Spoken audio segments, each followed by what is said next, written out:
क्यों वरदान देकर वे तो फंस गए। तो अब क्या करें?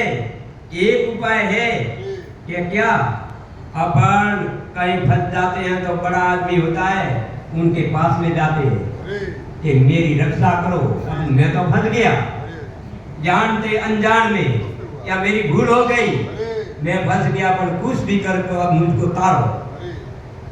जब जहाज डूल रहा है वहां अपनी नैया जा रही है तो मरते मरते बड़ी पानिया ने रामदेव जी को पुकारा के पहले देवी देवता को पुकारा, कोई सहायता नहीं की, तो वाणिया ने उनको भगवान रामदेव जी को पुकारा तो आकर उनको बचा लिया। तो ऐसे अगर कोई फंस जाए तो मन में देखे कि मैं कटे जाऊं, कण पाड़े जाऊं तो मेरा काम हो जाए, मैं तो फंस गया। जानते फंसो अनजान में फंसो, किसी ने मुझको धोखा देकर फंसाया, तो कोई उपाय तो होना चाहिए। तब एक उपाय है कि क्या कि रक्षा करने के लिए रक्षा की जहां रिपोर्ट करो। तो क्या रक्षा में क्या रिपोर्ट करना पड़ता है? संबंध जोड़ना पड़ता है। रक्षा करने के लिए अपना आगे वाले को भाई बनाना पड़ता है।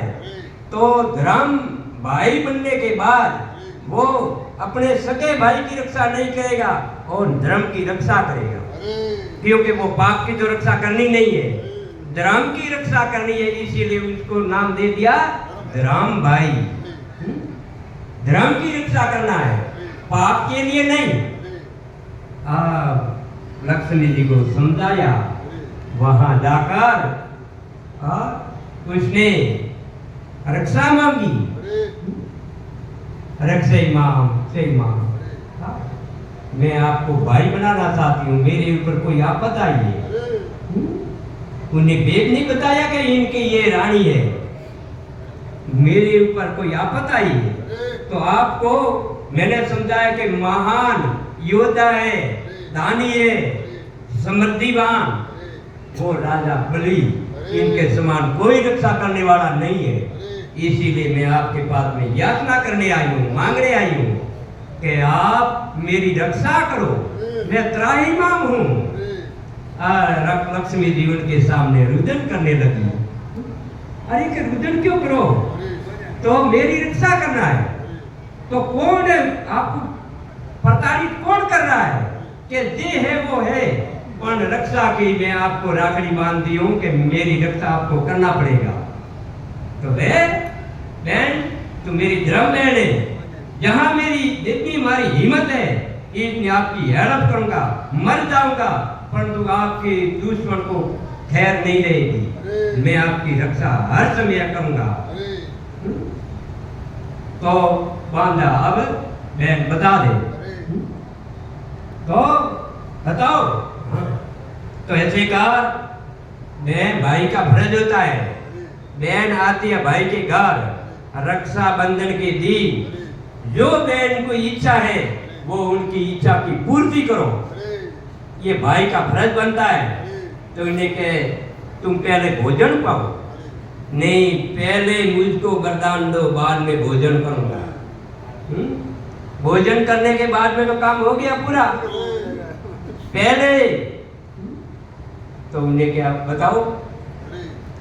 तो कि ये विष्णु भगवान है, ये मेरा पति है, मैं लक्ष्मी हूं, आपने यहाँ बंदी बनाया है, हाँ तो इनको मैं लेने आई हूँ। अगर तू मेरा धर्म भाई है, धर्म की रक्षा करता है, तो इनको मेरे साथ में भेज दो।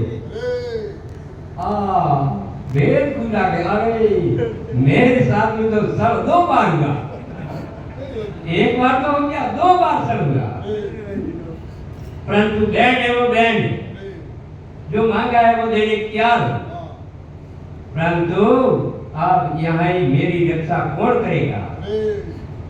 तो तीनों देवताओं ने बारी बारी से उनके पास रहने का वचन दिया और परंपरा बढ़ गई। आज तक ये तीनों देवता बारी बारी से उनके 4-4 महीने में उनके पास में रहते हैं। और दूसरे देवता स्वर्गलोक में और पृथ्वीलोक में, तीनों लोक में एक एक देवता हर समय रहते हैं। और फिर छठी चक्कर चलता है, सूरज अस्तम होता है, रात आती है, फिर दिन फिर रात, ऐसे तीनों देवता एक बार वो जाए सागरी में, एक बार वो जाए, एक बार वो, ब्रह्मा विष्णु में तीनों में बारी बारी से वहां पाताल लोक में जाते हैं। जहां तक उनकी अवधि पूरी नहीं होगी, उनकी वो इंद्र की जटा तक एक रक्षा करे, बाद में वही इंद्र बढ़ेगा। जब इस बार छोटा प्रलय होगा, बड़ा नहीं छोटा प्रलय होने के बाद दूसरे मनु में वहां जाकर वो इंद्र बढ़ेगा। अब आपने समय भी पूरा हुआ, एक बज गया। अब अटेज अपनी वाणी में विराम दाम और आगे आवा वाला कलर में जिन जिन भक्तों के जो लिखा है सुनने का, और हमको भी भगवान मौका देगा तो मैं भी अपनी मन इच्छा से जिसका गुरु महाराज ने संकेत दिया है, जिसने मैं मेरी सूझबूझ है, और ऐसा ही मैं कल सुनाऊंगा। अब आकर बारी बारी से प्रसाद ले जाओ और बाद में भोजन करो, और भोजन करने के बाद में यहाँ आकर किसी के जो भजन गाना है भजन कीर्तन करो, पाँच माइयों को भजन गाना है भजन गाओ, और फिर अपने घर पर प्रस्थान करो। अब आज है गुरु ये क्या नहीं वो रक्षाबंधन का त्योहार।